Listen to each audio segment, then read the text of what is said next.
Hi guys, welcome and welcome back to my channel. நான் உங்க சௌபர்ணியா. இன்னைக்கு வீடியோல உங்க கூட நான் ஷேர் பண்ண போறது என்னோட hair related தான். நிறைய பேர் என்னோட DIY shampoo ஷேர் பண்ணுங்கன்னு கேட்டிருந்தீங்க. ஆல்ரெடி நான் என்னோட fenugreek shampoo ஷேர் பண்ணோனே அதுல நான் மென்ஷன் பண்ணியிருந்த மாதிரி நான் egg shampooலாம் யூஸ் பண்றேன் அப்படினு DIY egg shampoo அத முதல்ல ஷேர் பண்ணுங்கன்னு ரொம்ப நாளா கேட்டிட்டு இருந்தீங்க. சோ அந்த வீடியோ தான் இந்த வீடியோ. சோ என்னோட DIY egg shampoo எப்படி நான் செய்றேன்னு தெரிஞ்சுக்கணும். Let's get into the video. So இது மாதிரி ஒரு பாத்திரம் எடுத்துக்கோங்க. அதில் தேவையான அளவுக்கு தண்ணி, நான் வந்து 300 400 ml தண்ணி சேர்த்துக்கிறேன். என்னோட அது லாங் ஹேர்ன்றதுனால. அண்ட் ஆல்சோ இது 1 டைம் வாஷ்க்கான மெஷர்மெண்ட் தான் நான் உங்ககிட்ட சொல்ல போகிறேன். ஏன்னா இது எக் ஷாம்பு, இதை செஞ்சு வச்சு நிறைய டைம் யூஸ் பண்ண முடியாது. ஃப்ரெஷ்ஷாக செஞ்சு ஃப்ரெஷ்ஷாக யூஸ் பண்ணிடணும். அடுத்து இந்த பூந்தி கொட்டை இதுதான் மெயின் இன்க்ரீடியண்ட். அதை தோலை மட்டும் நம்ம யூஸ் பண்ண போகிறோம். அந்த விதையை நீக்கிட்டு தோலை நான் 10 15 வரைக்கும் சேர்த்து நல்லா கொதிக்க விட போகிறேன்.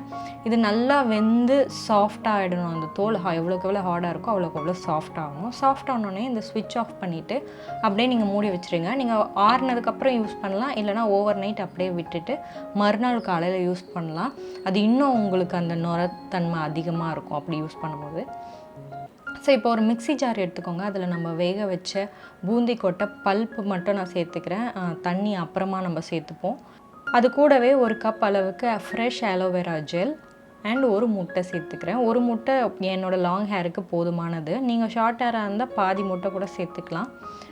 இந்த முட்டையோட அந்த ஸ்மெல் தெரியாமல் இருக்கிறதுக்காக நான் ஏலக்காய் சேர்த்துக்கிறேன். உங்களுக்கு ஏலக்காய் வேணான்னா நீங்கள் வந்து எசென்ஷியல் ஆயில் சேர்த்துக்கலாம். நான் இந்த ஷாம்பு செய்கிற அன்றைக்கி என்கிட்ட எசென்ஷியல் ஆயில் அவைலபிளாக இல்லாதனால நான் ஏலக்காய் சேர்த்து ஏலக்காய் சேர்த்து நல்லா இதை கிரைண்ட் பண்ணிக்கோங்க. நீங்கள் எசென்ஷியல் ஆயிலில் பார்த்தீங்கன்னா டீ ட்ரீ, ரோஸ்மெரி இல்லைன்னா லேவண்டர், இது 3ல் எது வேணாலும் சேர்த்துக்கலாம். இதை நல்லா மழன்னு அரைச்சி ஒரு வடிகட்டி வச்சு நல்லா ஃபில்டர் பண்ணி எடுத்துக்க போகிறோம்.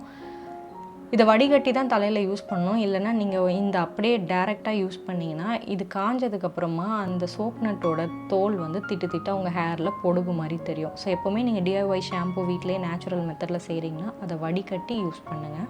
நீங்கள் இதை ஜென்ரலாக எப்போவுமே ஷாம்பு யூஸ் பண்ணுற மாதிரி இந்த ஷாம்பு யூஸ் பண்ணலாம். நான் ஆயில் வச்சு மேலே பப்பாயா ஹேர் மாஸ்க் போட்டு அதுக்கப்புறமா இந்த ஷாம்பு வச்சு என்னோடய ஹேரை வாஷ் பண்ணேன். ஹேர் வாஷ் பண்ணதுக்கப்புறம் ரிசல்ட் எப்படி இருக்குன்னு நீங்களே பாருங்கள். ஸோ எக் ஷாம்பு வச்சு பார்த்தீங்கன்னா உங்களுக்கு நிறைய நுரைக்கணுன்னா நீங்கள் 1 ஸ்பூன் ஊற வச்ச ஃபெனுக்ரிக் ஆட் பண்ணுங்கள். எனக்கு வந்து அந்த நுரை இல்லைனாலும் பரவாயில்ல அப்படின்றதுனால நான் அப்படியே யூஸ் பண்ணுவேன்.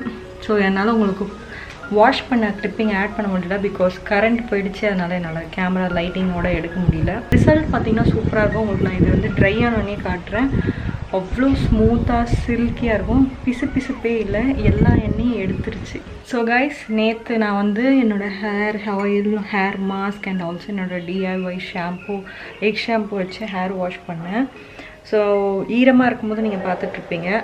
இப்போது காஞ்சதுக்கப்புறம் உங்கள் கூட நான் காட்டுறேன்னு சொன்னேன். இது வந்து நேச்சுரலாக நான் வந்து ட்ரை பண்ணேன். நான் எந்த விதமான ப்ளோ ட்ரையும் பண்ணல. ஸோ அதனால தான் நெக்ஸ்ட் டே. ஸோ இப்போ நான் ஷூட்டுக்காக ரெடி ஆகிருக்கேன். அண்ட் இப்போ பார்த்தீங்கன்னா என்னோடய ஹேரு எண்ணெய் பிஸ்க்கும் உங்களுக்கு இல்லவே இல்லை. நான் வந்து வேறு எதுவுமே யூஸ் பண்ணல. நான் பண்ணேன் அந்த DIY ஷாம்பு தான் யூஸ் பண்ணேன். நான் வச்ச எந்த எண்ணெயும் இல்லை. அண்டு ஹேர் வந்து ரொம்ப ஸ்மூத்தாக சில்கியாக அழகாக இருக்குது. ஸோ என்னோடய ஹேர் கேர் உங்களுக்கு பிடிச்சிருக்குன்னு நம்புகிறேன்.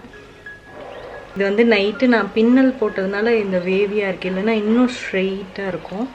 ஸோ இந்த ரெசிபி ட்ரை பண்ணி பாருங்கள். ட்ரை பண்ணி பார்த்துட்டு உங்களோட ஃபீட்பேக்கு கமெண்ட் செக்ஷனில் சொல்லுங்கள். இந்த வீடியோ பிடிச்சதா லைக், ஷேர், கமெண்ட் பண்ண மறந்துடாதீங்க. நம்ம சேனலை இன்னும் சப்ஸ்கிரைப் பண்ணலாம். சப்ஸ்கிரைப் பண்ணிவிட்டு அது பக்கத்தில் இருக்க பெல் ஐக்கனும் ப்ரெஸ் பண்ணுங்கள். இந்த சூப்பர் வீடியோட உங்களை சீக்கிரமாக பார்க்குற வரைக்கும் டாடா, பை, see you.